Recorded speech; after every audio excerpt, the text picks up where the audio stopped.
Wag ka na lang mag-girlfriend. Maglaro ka na lang. Kung naalala mo yung sinabi niya. Parang pag sinabi niya yung sa ibang tao na, wag ka na lang mag-jowa. Mag-basketball ka na lang. Mag-jowa, mag-basketball ka na lang. Wag ka na lang mag-jowa, mag-rides ka na lang, ganyan. Wag ka na lang mag-jowa, mag-hobby ka na lang. The problem is, ang gusto kasi nitong babae is to take away kung ano yung interest o yung hobby ng lalaki. Kasi 'di ba, bago may manligaw sa iyo, alam ng lalaki, nag-gamer ka. Right? Pero kasi parang dito sa video kasi, dito sa short video na nakita natin, parang ang gusto ng girl is, ayaw niya talaga nag-games yung lalaki. Pero kasi, that's the interest of, ng guy. Yeah. We have all the time in the world na kilalanin yung kausap natin before engaging in a relationship. So, if she thinks that having a hobby like gaming is selfish, mas selfish yung you're going to take away that hobby just because of yung relationship niyan. Parang binibigyan mo siya ng it's me or this. And why not have both, diba? Both that makes you happy, your partner and yung pinakamamahal mong hobby. Just one lifetime. Diba? Para bang diba? If you love your partner, you should be happy for his or her hobby. Diba? In my imagination nga, it's watching yung partner ko laugh over a game, laugh, cry, get mad. Para bang when I look at him, parang hinihil niya yung inner child niya. So, parang dun siya nagiging masaya, di ba? Dun siya peaceful After work or after a long day, dun siya nare-relax, tas masaya siya. Hindi masaya din ako. That's true. That's yung all in balance. So, basically, I think para sa dalawa, like, the other partner should respect the other one, and then the other one should respect by means na not abusing each other. It all boils down to respect and partner preference. Siyempre, if ayaw mo sa taong nag-games, then why entertain a gamer, diba? So parang ganito, no? Kung ayaw mo na gamer yung boyfriend mo, and then there's a lot of guys na hindi naman. There's plenty of fish in the sea. Okay, hi guys! Welcome to the YouTube channel. This is actually the first time na tayo. We'll do some podcasting. Kaya ako nandito sa isang gilid ng lamesa because on the other side of the table, ang kasama natin ay si Shell. Pwede ka ba kumuha, Shell? Hi! Okay. So ito si Shell is actually, she's a female gamer. Okay, Shell, ano ba ang mga games na nilalaro mo? Pakilala ka muna pala sa audience natin. Hi guys, I'm Chell. I mostly enjoy competitive games. So like Valorant, CSGO, League of Legends. League of Legends, okay. LOL, so nag-ano ka rin ng Dota? Ganyan. Unfortunately, Dota, I never got into it. Okay. Ako naman, about sa Dota, Dota 1 lang nilaro ko. Yung Dota 2 medyo so-so, ganyan. Okay. Pero na-mention mo more on FPS first-person shooting. So, saan mas trip mo? MOBA or FPS? Well, at this point, mas trip ko yung FPS kaysa sa MOBA. Okay. For many reasons such as, it's less frustrating sa FPS. Less frustrating ang FPS? Honestly, para sa akin, at the end of the day, nag-enjoy ako sa FPS, pero minsan pag alam mo pag lose streak ka, okay lang. Anyways, doon sa lahat ng games na sinabi mo, ano yung pinaka-favorite mo? Right now, pinaka-favorite ko is CS2. CS2, I see. Etong CS2 parang recently lang na launch, di ba? Because prior that, may CS1 and then... CSGO. I played CSGO longer than CS2. Did you play CS 1.3? I did, pero deathmatch lang. Yung deathmatch, yung may mga hostage na scientist, color green, yung ba yun? Hindi ko na masyadong maalala. Basta alam ko parang bumabaril-baril na ako nun. Okay. So, kasi yung CS 1.3 na sinasabi namin, yung unang Counter-Strike, yung computer mo, napaka-Jurassic pa. Grabe. Gano'n na ba ako katanda? Anyways pala, speaking of tanda, Shell, this is actually the first time ko tatanungin sa'yo. Okay na ba matanong yung age mo? I am 25 years old. Ako, huwag niyo natanongin. anyways, that's why they call me Tito, no? So, anyway, we got here, Shell, no? So, CS2 daw ang favorite na game na niano mo. To be honest, no, nung first time ko in-install yung CS2 rin, I felt na parang hindi ako nahirapan din laruin. Kasi I never play, ano yung laro bago CS2? The CSGO? CSGO, yan. So, I played CS1 and then I stopped playing. Hindi ako nag-CSGO. And then, nung nag-CS2 ako, nung nilaro ko, there was yung parang sa simula na nahihirapan ako, pero after 1 or 2 hours, na-feel ko na agad na, alam mo yon. Pero there's... Like muscle memory. Oo, yung muscle memory, di ba? Pero kasi dati kasi hindi uso yung mga yung mga footsteps. Alam mo, dati sa computer talaga todo yung mga speaker, yung konting lakad mo todo. Tapos yung smoke grenade pa noong mga panahon na yon. Pag nag-smoke grenade ka, naghahang yung computer shop. Hindi ka na kaya. Naabutan mo ba yon or parang hindi? Nag-computer shop din kasi ako dati. Pero yung laro ko nun was LOL. So, LOL, nakikita okay. ko lang yung frustration ng mga katabi ko. So, nahalo ka nadami ka ba sa frustration nila? Narinig ko sila syempre. Okay. So, ang una mo nilaro is LOL, tapos saka ka nag-FPS, parang ganyan. Okay, nice. Then, about the Valorant naman, kaya ako na-brought up is because if I'm gonna compare the CS2 compared to the Valorant, mas madali sa akin laruin yung CS2 compared dun sa Valorant. Kasi parang ang dami kasing skills ng Valorant. As a new player, syempre, isip mo, ano yung skill na to. Hindi katulad ng CS2 na bibili ka na ng baril mo. Adjust ka lang sa map. Ganun ka rin ba nung naglaro ka ng Valorant at your first? Ng Valorant? Kasi galing akong MOBA, right? Galing akong LOL. So, it was like muscle memory sa akin na alamin kung ano yung skills ng kalaban ko. So, I treated it as MOBA noong una. So, inuna ko yung nag-familiarize ako ng skills ng mga agents bago ako nag-work on my aim. Okay. Yeah. Ako naman, I work on my aim, then hindi ko na pinansin yung mga skills. Kaya nga, diba, sa Valorant, merong yung deathmatch. Diba doon sa deathmatch, walang skill yon? Wala. O yun. So, baril lang. Yun ang lagi ko nilalaro doon. There was a time na naglaro ako ng Valorant, Ano na to? Match point. I think it was just last 2 nights ago. Match point. Okay? I-defuse ko na yung, ano tawag niyo doon? Spike? I-defuse ko na yung spike. Hindi ko alam paano i-defuse yung spike is because nag-change nga pala ako ng mga bind keys. Kasi nga, of course, as a left-handed, so, yung WASD ko, pinalitan ko ng JKL whatsoever doon sa So, lahat yun, in-adjust ko yung controls. So, nakalimutan ko kung ano yung control para i-deactivate yung bomb. Oo, yung bomb. Kaya, ayun, natalo kami doon sa match point na yun. Sinisisi ako kami, hindi ka marunong mag-defuse. Okay. Pero may, okay naman yung score ko doon. Do you have any, something, like, yung mga worst experience mo sa Valorant? So far, kasi yung palang yung worst experience ko sa Valorant, Madami. Sila yung pinaka-worst? Pinaka-worst? So, sobrang dami, hindi ka na maano. Kasi I used to compete sa Valorant. So, I can only imagine yung small things like naiipit ako sa skill. Kasi merong isang agent doon yung Killjoy, meron siyang turret. Nagkakas ng turret? May turret siya. Okay. Nasa box ako nun. So, kapatang ako sa box na yun. Tapos yung teammate ko naglagay ng turret dito sa baba, which is yung way ko paatras. Okay. So, nung madami nang pumipik sa akin, umaatras ako. Hindi ako maka-atras kasi merong turret doon. Okay. So, it's like, nagmumukha ako nag-bounce back and forth. Kasi I can't, hindi ako Hindi ka pwede umatras umapak sa hindi ka makaka-apak sa skills okay. So, para ka naipit doon on that situation. Yeah, nag-ipit ako doon. I remember kasi may clip pa ako doon dapat tatay pa-show mo rin sa kanila kung ano yung nangyari sa'yo doon. Yeah. Confront. Yeah, I spoke already. Spike down. Where the am I? Turret. Diba? So, na-mention mo you are competitive sa Valorant. Nagpupustahan ka dati sa Valorant? Pustahan? Yeah. Depende kung lalaro ako.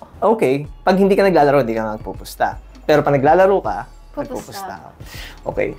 Kayo ba yung mga tipong mga dumadayo sa mga computer shop para lang pustahan ng Valorant? No, I stay at home.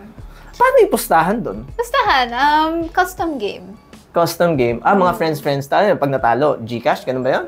Depende. Sometimes friends versus friends. Sometimes maghahanap talaga kami ng 5-stack na kalaban. Ganun. Okay. Pero, ano yung mga... Okay, na-mention na natin tungkol sa pustahan eh. Magkano naman ang mga pinupustan yun dati? Depende. Minsan 500, minsan more. Ano pinakamataas? 500 lang yung max ko. Okay. Personal max ko yun. Kami naman dati, pustahan namin, RC. Pinanalo RC. Noong panahon pa ng Dota yun And then, nung panahon ng Dota, sa sobrang broke ko, nung panahon na ng Dota 1, sinasali ako sa pustahan, pero wala akong pampusta. Okay. So, pag nanalo kami, may libre akong pansit, pati soft drinks. Gagalingan mo talaga kasi mas panalo ka kung nanalo ka eh. Oo, pero alam mo yun, yung responsibility ko na okay lang matalo ako kasi wala naman ako pinusta eh. Pero syempre nandun yung confidence nila na ayan. Tapos yung, alam mo nung dati, yung buhok ko pa nun talagang, yung nakaganyan, mahaba. Oo. Tapos naka-side. Oo. Uso yan. Kung na-imagine mo dati, yung mga mukhang emo, ayan, ganun ang ko dati. Pero hindi ko sinasadya maging emo noong panahon na yun. Talagang ganun uso na lang talaga yung hair na yun. Oo, uso pa eh. Yung hair na ganun. Kailan pa yun, sir? Mga somewhere na malapit, 2000 na rin. Ayan. Yun yung mga ini-import na, sir. Ganun yung buhok. Hindi nila naman. Yun yung mga yung mga 5 minutes or 10 minutes, naka-lotters na yung shadow feed. Oh. Hindi mo pagpasok ng computer shop, tapos ganun yung buhok, kinakabahan na yung kalaban. Pero about it. Hindi naman ako yung ganun sobrang galing sa Dota. Parang average lang. Yeah. Casual lang. Casual player. Well, it's been more than casual, pero I'm not the tipong yung mga nasa Predator League na mga or probably nung mga panahon na yun, pero kasi ngayon Dota 2 eh. Ayun. So, ayun, medyo. So, anyways, guys, ito nga pala si Shell. So, pag gusto niyo siya makalaban sa Valorant, drop mo na lang yung IGN mo sa kanila. At least malay mo, mayroon tayong mga nanonood ng mga Valorant players. Po. Okay. Now, let's go to the main topic that we have right now, Shell. So, napanood mo ba yun? Yung video nung last week of May? Yung parang may sinabi na about sa gamers. About sa gamers. Okay lang ba na i-show natin yung video? Okay. So, ito, medyo i-recap na lang ulit natin, kung ano ba yung sinabi nun, baba? I remember my best friend used to date someone who was addicted to a computer game. Parang understood na if your boyfriend's into gaming, they will really spend less time with you. I'm so lucky that I never had to deal with that because I don't think kaya ko. And I feel like as a girlfriend perspective or wife perspective, very selfish. Feeling ko, if you want to spend most of your time there or if you prioritize this game, huwag ka na lang mag-jowa.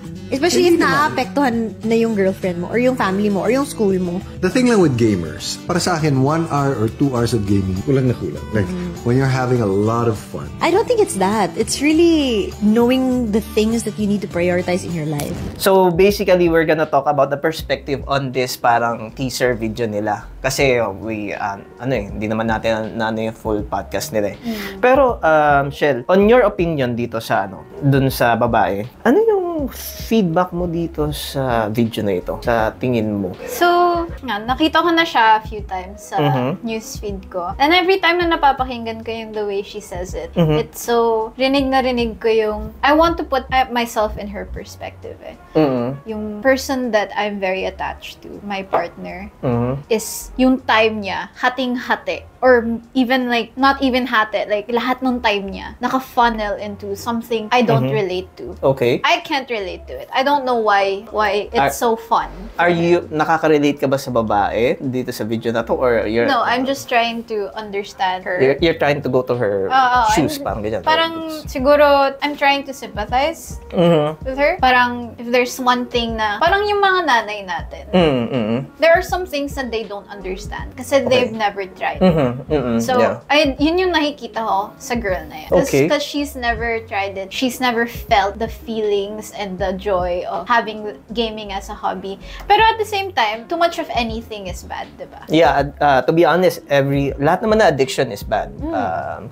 Especially something to drink or like drinking, smoking, sports, anything that takes up too much time is bad. May question ako sa'yo. May partner ka na ba? Para lang sa mga audience natin, baka kasi may mga interesado. May partner na ba si Shell? Wala.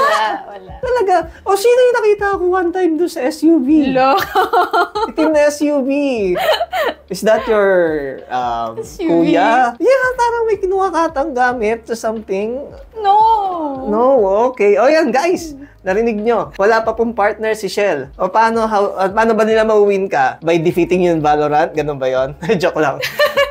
Okay. Ikaw ba, sir? Yeah. I'm actually married na ako. Thoughts mo about it? Like, since you said you're married, and let's just say na you're still at that phase of life na gusto mo yung free time mo, alone time with games, but your wife doesn't like it. Actually, nangyari na yan before. When I was in a computer shop, syempre, hindi ko na i-mention kung sino yung wife, kung sino yung misis ko, no? Anyways, nangyari na yan before. Nandun sa computer shop ako. Naglalaro ako ng Dota. It's like, I was so having fun na di ko alam kung naka 3 hours o 4 hours, 5 hours na ako. Tapos yung misis ko, buntis. Nakapamewang sa labas ng computer shop. Nakaganon, no? So, alam ko yari ako noon. Okay, pero I do understand naman yung misis ko. By the way, my wife is not a gamer, but di naman siya nagagalit sa akin mag-games. Okay? Pero I understand kung bakit siya nagpamayabang na gano'n. Probably I've been playing for almost all of my time on that day na parang nakalimutan ko na yung priority ko. So, for me, about doon sa sinabi ng babae, well, I respect the opinion of the girl. Pero kasi, the problem is, ang gusto kasi nitong babae is to take away kung ano yung interest o yung hobby ng lalaki. Kasi 'di ba, bago may manligaw sa'yo, alam ng lalaki na gamer ka, right? Yeah. So, sabihin natin, meron kang nakilalang, ano bang trip mong lalaki? Gamer din? Siguro, yeah, you could say that. Paano, pare, lalaki, hindi mahilig sa games? Okay ka doon? Okay lang din. Okay, anyways, let's assume na, kuwari, may nakakilala sa'yo, hindi siya mahilig mag-games. Pero kasi, bago kanya nakilala, naglalaro ka na eh. Naglalaro ka na ng games eh. Para bang ganito, no? Before ako makilala ng wife ko, she knows that I'm already playing games. Pero, in my part, dapat hindi ko inuubos yung oras ko buong araw sa pag-games. Katulad ng minention mo, all types of addiction ay nakakasama. So, especially me, as a father or already a tito, di ba? May anak na ako. Pwede naman mag-games, pero you should set your time accordingly. Dapat you still have time for your family, time for your work, time for other things, and then there's also time for games. Pero kasi parang dito sa video kasi, dito sa short video na nakita natin, parang ang gusto ng girl is ayaw niya talaga nag-games yung lalaki. Pero kasi that's the interest of ng guy. Yeah. Para bang sinabi niya na kuwari sa pagmamotor, 'di ba? Wag ka na, 'di ba sinabi niya dito, wag ka na lang mag-girlfriend, maglaro ka na lang. Kung naalala mo yung sinabi niya. Parang pag sinabi niya yung sa ibang tao na, wag ka na lang mag-jowa. Mag-basketball ka na lang. Mag-basketball ka na lang. Huwag ka na lang mag-jowa, mag-rides ka na lang, ganyan. Huwag ka na lang mag-jowa, mag-hobby ka na lang. So, parang siguro, Tito Dustin, I don't think she meant to, put gamers in a bad light. So, I feel ko she just wanted to make a point na ayaw niya yun for herself, for her partner, for her family, through a poorly constructed sentence, siguro. Pero in the first place, di ba, bago siya maghanap ng partner, was it a gamer? Hindi naman gamer. Diba? I think I'm pretty sure na yung boyfriend niya, was he a gamer yung boyfriend niya? You think so? Maybe. He said something about yung 1 to 2 hours is kulang, especially when you're having fun. Sinabi nga. Yun nga din yung we have all the time in the world na kilalanin yung kausap natin before engaging in a relationship. So, if she thinks that having a hobby like gaming is selfish, and mas selfish yung you're going to take away that hobby just because of yung relationship niyan. Parang binibigyan mo siya ng it's me or this. And why not have both, diba? Both that makes you happy, your partner and yung pinakamamahal mong hobby. Just one lifetime. Diba? Para bang diba? If you love your partner, you should be happy for his or her hobby. Diba? In my imagination nga, it's watching yung partner ko laugh over a game, laugh, cry, get mad. Para bang when I look at him, parang hinihil niya yung inner child niya. So parang dun siya nagiging masaya, diba? Dun siya peaceful After work or after a long day. Doon siya nare-relax. Tas masaya siya. Masaya din ako. That's true. That's yung all in balance. Yeah, as mentioned, everything should be in balance, diba? Okay. So, parehas naman tayo ng point na kung masaya din yung partner mo, then go ahead. But of course, on the other side of the partner, kung masaya ka dito, everything should be in moderate or everything should be in a timely manner. Kasi as we mentioned kanina, diba? Lahat ng sobra nakakasama. Okay. So, I think for me lang dito, dun sa sana sinabi ng babae dun sa video, no, is, playing gaming responsibly and then, gaming with a timely manner. Ayun. Kasi on myself, dati talaga, grabe ako maglaro ng games mula umaga hanggang umaga. Ako inaabot. Pero ngayon, may family na ako. It's not because my wife told me na bawasan ko yung games ko. It's because I think that is what is right. Na kailangan ko nang ingatan din yung kalusugan ko na hindi ako pwede laging mag-overtime sa games. That I still have my family, I still have my work to do. So that is why ako na mismo nare-reduce yung sarili ko sa paglalaro ng games. So basically, I think, para sa dalawa, like the other partner should respect the other one and then the other one should respect by means na not abusing each other. It all boils down to respect and partner preference. Syempre, if ayaw mo sa taong nag-games, then why entertain a gamer, diba? So parang ganito, kung ayaw mo na gamer yung boyfriend mo, and then there's a lot of guys na hindi naman. There's plenty of fish in the sea. Why would you want to choose to date a gamer? Ayaw mo naman pala siya nag-games. That's diba? true. Ayun. Alright. Sana nakatulong tong podcasting namin or sana we're happy that you're still here with us saying our opinions. Pero guys, if you do have also mga opinions about issue or about us or about anything, or if you want to raise other concerns na like to talk about, ayun, comment lang kayo dyan, So, may gusto ka ba bang sabihin sa mga audience natin or something? She has a point. If di ka ready for a relationship because you're choosing yourself, mas gusto mong may alone time, then huwag ka naman gulo na ibang tao. Ulitin ko lang wala pa pong partner si Shell. Okay? Alright. Pero pag ayaw nyo ng gamer na girl, I'm sorry, hindi sa inyo para si Shell. Okay? So, yun lang. Do you want to, may share ka pa, Shell, to our viewers? To our viewers. Ikaw ba, Tito Dustin, while I think about it? For me, probably, ayun lang, this coming tournament natin sa June 8 and 9 in Ayala Fairview Terraces. Registration is free, wala kayong babayaran dito. Ang prize pool natin dito is 200,000. So, iba't ibang games ang nandito. Merong Dota 2, may Valorant, may Counter-Strike, even may mga single players, and then meron din mga cosplay. Ayan. And then, marami tayong mga iconic or yung mga, tawag dito? Mga talagang Valorant players na content creator. Ayun. And then, yun pa. Mega sale on Fairview. Okay? So, of course, laptop prices will be mas mababa compared dun sa current prices natin. You want to thank someone, Shell? Your special partner or something? Wala nga, tito. Wala ba? Okay. Alright. Siguro last na. Mm-hmm. I see a lot of girls agreeing sa statement ni Miss Chris. Mm-hmm. Ang gusto ko lang I just want to get my message across na there is no relationship without compromise. Try niya din sa hobby niya. And then vice versa, try niya din makigulo sa hobby mo. Ano naman talaga may nako-compromise talaga sa pagmamahal. Yeah. Don't be in love with the idea of someone. No. Diba? Yeah, that's true.